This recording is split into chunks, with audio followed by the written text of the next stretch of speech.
Hi there, and welcome back to segment 3.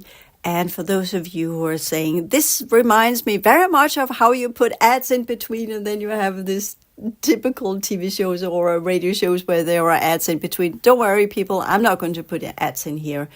But I am doing this way for the sake of uploading it to YouTube from my phone, and with that creating shorter segments that can then be uploaded, which doesn't bog down my phone with a huge, humongous type of upload sequence. I'm doing it this way because right now I am in Sarasota Springs in Florida, and I'll be leaving soon. But the time was ready to make it here. The energies are here allowing me to do so, which I have not been allowed to do in Denmark. So it's just about taking this window of opportunity and explain this, which I have been eager to do for years, but have been prohibited in different ways or forms to do so, just so you have the understanding of why I do it in segments and why it comes now and why I haven't talked about it before. Okay, so again, I am pretty sure Josh has some comments to what I said in the previous 2 segments. The first one is the background and a different take on the Mandala Effect. The second is where I go in and talk a little bit about the glitches in the program and why they're there. And we will continue the conversation on the Mandala Effect and this little piece of information or segment. That's right. One of the things mentioned at the front of this is when folks are awakening, they get shuffled in to certain programs that will deter them. One of the classic ones you talk about is the astral programs, right? Like the New Age distortions and stuff. The other ones of more recent note for certain dispositions, I just wanted to point out, I think is the whole notion of flat earth. So I think it's a complete, red herring. You know, what does it matter if the earth is flat or round? People get so entangled in this program. And of course, the whole Q thing, you know, people that could have actually done some good in their awakening got completely sidetracked from that whole debacle. So I just wanted to point those out. I mean, there's all kinds of these. Those are the ones that come to mind. Now, the timing on this event program I found really fascinating too, because I was wondering if the holographic technology and all the things that they had to perfect in order for this thing to come forth. I'm just like, well, how long a time span were they working on it? Or did they have it all ready to go and they're waiting in the wings for their window of opportunity to come in and implement it, you know? Okay, I want to answer that one here because I find that's some really good thought processes there. When we talk about other dimensional races, they exist outside of time. So they can go in and out of our reality in both in space and in time. So they can go in whenever they want to recalibrate and re-engineer the different code sequences. They don't have to physically enter into a reality to change it. They can just change the original reality program in the 4th dimension. It's all happening from the 4th dimension. They can choose to go into space and into our reality if they choose to do so. And the way that we perceive time, as we know, that's what we could say momentum of energy. It's about how fast does an energy unit move from one point in space into another point in space. That's time. And the momentum of it, it's very slow, then it's long time. If it has a quick frequency, then it's short period of time. Time doesn't exist. It's movement of energy particles in this space that we call the Truman Show and our version of reality. And that's once we get into the holographic principles, we will bridge through the quantum principles to begin with, but we will let go of the quantum and atomic type of information system and go into holographic and not 2-dimensional hologram and the things that are now, because people are still, in my opinion, thinking from a computer angle when they work with these quote-unquote simulations. But when we talk about extraterrestrial as well as the original solar systems civilizations, we had reality field programs that were combined and connected to our consciousness. It was combined and connected to our holographic energetic architecture. So if we change, reality changes as a response to that. So we were the solar engineers of the reality we were part of. Whatever we wanted reality to be, it became that way. But of course, it had some kind of what we could say basic principles and basic rules and basic energetic laws that could not be deferred from or broken or twisted. If that happened, then the groups that chose to do so would begin to segregate. I talk about that in the whole philosophy book. And with that, we begin to understand that for a reality to exist, there has to be a joint field of understanding of this is how reality looks. And if a majority of people decides that this is the world that we want, then the world comes to be as we want it to be, as we decide it is. That's part of the councils. That's why we have councils. So we agree on this is the reality we want, because it's interactive and it responds to our consciousness and it responds to the choices and the actions we have or take. Hence, if we talk about the reality programs, if you are trying to create a reality program, we still have control of the civilization. We then begin to understand, okay, if we go with the principles that the original holographic structure of a reality field in all other dimensions are based upon direct interacting principles between the life forms and the reality field itself. Then if you're trying to take a civilization and make sure that they forget everything they are and are no longer interactive, you have to create a different type of construction, hence the 3 lower fields, hence the Truman Show, hence the re-engineering of the original reality program cubes and the original plasma crystals that upholds the reality in the 6th dimension that connected to the core of our solar system. So there are these different aspects of a reality program that goes with a very specific type of technology and sciences we haven't adapted to yet. And that's where I come in and say, well, all of these movies and films and whatever's made out there, they always run on the technocratic approach to keep up the machine world learning.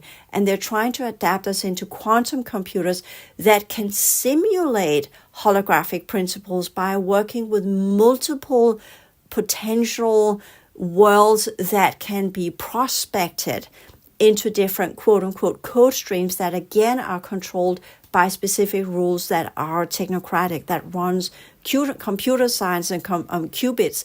They are by different types of bits, but they are made into 8th dimensionals or 6th dimensional, but they are still controlled by a machine. They're still controlled by frequencies or energy particles or energy waves that can function in a specific way that still mimics the world that we know of it. So they are still trying to prevent us, including with the different colliders, preventing us from accessing the original type of reality fields. The Hadron Colliders has blasted the original, what we say, atom particles into 6 subparticles, which mimics the original 6th dimension. So they are controlling everything from A to Z via this different type of technology, including the mind wiping and all of these different experiments that have been done that fed into these groups that came in the 1950s and how to work with the human mind. A lot of things, in my opinion, that people are seeing as this was part of the awakening of humanity. For me, that's actually been part of the sciences and the experiments that led to a new type of program that allows these groups to retailor and re-engineer the entire original colonizer program. Not that I wanted that to be there, that was breaking down. Just to think about some of the different projects on, I forgot what's called now, remote viewing, whatever we're talking about, these different military backed up projects that got shut down, quote unquote, were part of this participation in re-engineering the human mind, the frequency fence and the astral barrier to be able to be shifted and transferred into the event program. And that were taking place by different types of going in and out in time, as well as going in and out in space and pulling people in energetically or pulling people in physically, or just tampering around with the circumstances of the environment, creating different types of events that would change the structure of our planet, quote unquote, as we perceive it, and creating what we call ripple effect or wave patterns in the collective memory from where new segments of information could be put in that would then later on multiply throughout the different generations of humanity into becoming new collective memories in our times. And that's why that happened in 2011. Why was that important? Remember 2012, that was supposed to be where humanity would wake up. So they were under time pressure to make it happen before that. I have a memory in my own inner section of who and what I am of a complete nuclear war in 1959. We remember the Cold War, and we remember that didn't happen and go into the whole hippie movement. That's not how I remember it. So that could be one effect of where you actually have a version of reality, not an alternate timeline, but a version of reality that did play out because they work with what we call run-throughs. So the world that's as we know of it, because it is so controlled as it is, has been relooped and have played out different scenarios to test out some of these collective re-engineering of our world as we know of it. And that's the process that we're in now as well. And that explains the last 5 years and what's been going on there for those of you who know what I'm talking about within the different groups of society. What does it take to change the collective understanding of what this reality is into what they want it to become by us interacting with it, by us seeing it in a specific way, by us working with it in a specific way, by us creating thought forms in a specific way. And the whole type of what you refer to, and I'm not going to repeat it, we'll just let it slide there, but what came in and some of these larger groups within humanity that shifted from the yoga, new spirituality community into something else, they were part of that project too. Can we re-engineer some of these old Pleiadian genetics and onward and so forth? So it's a very, very complex understanding of how our reality is actually engineered and how does the life forms that exist in these realities interact with it and what's the purpose and function of it.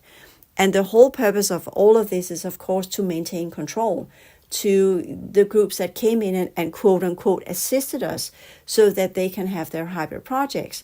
And some of these things, for those of us who are from the future, we are here now to create a new type of collective understanding of what this is, so we can say we can't take away what has happened because that's under the law of the cycles. And as I said, our original solar system reality program has limits to what it can do before it begins to break apart.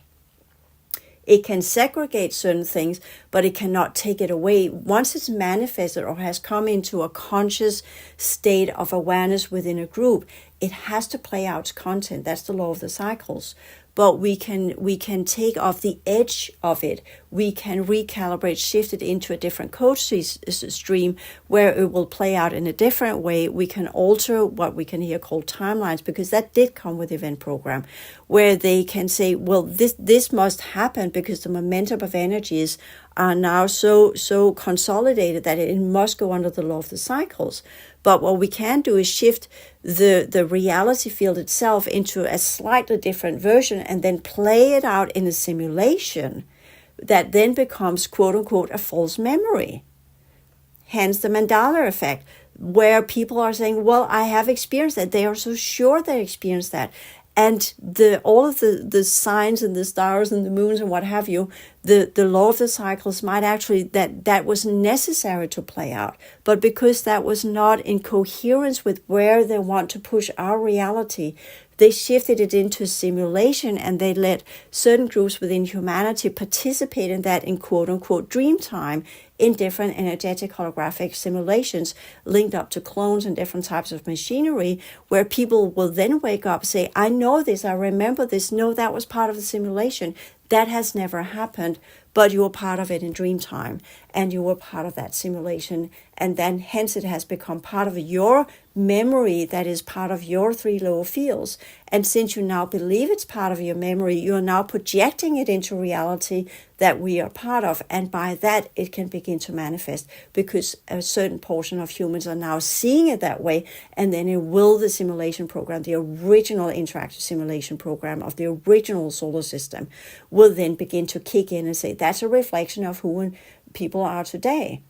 And if we understand that, and we really get people that are activating within the original solar system, humanities and their original programs, hence the whole academy as I see it, I could be completely wrong, but I've done an honest piece of work as I recall it, and always knowing, well, testing it to the ground and seeing what does it lead to.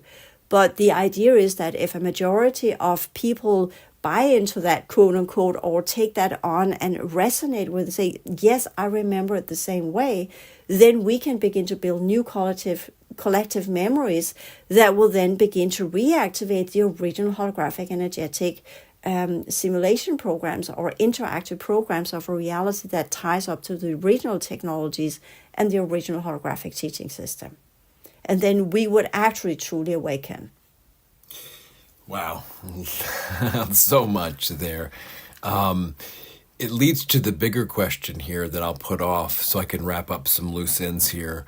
It's just so wild. And goes to your thing of the movie 2012. Like, if I remember right, you're saying that the reason that stuff didn't have to play out is because they played it out in a movie and a collective like that. But it's interesting to know it can go the other way around, where they can take a kind of a made-up memory and then use it to switch over and to make it real, almost, I guess. With that abrupt ending, we will continue in the next segment.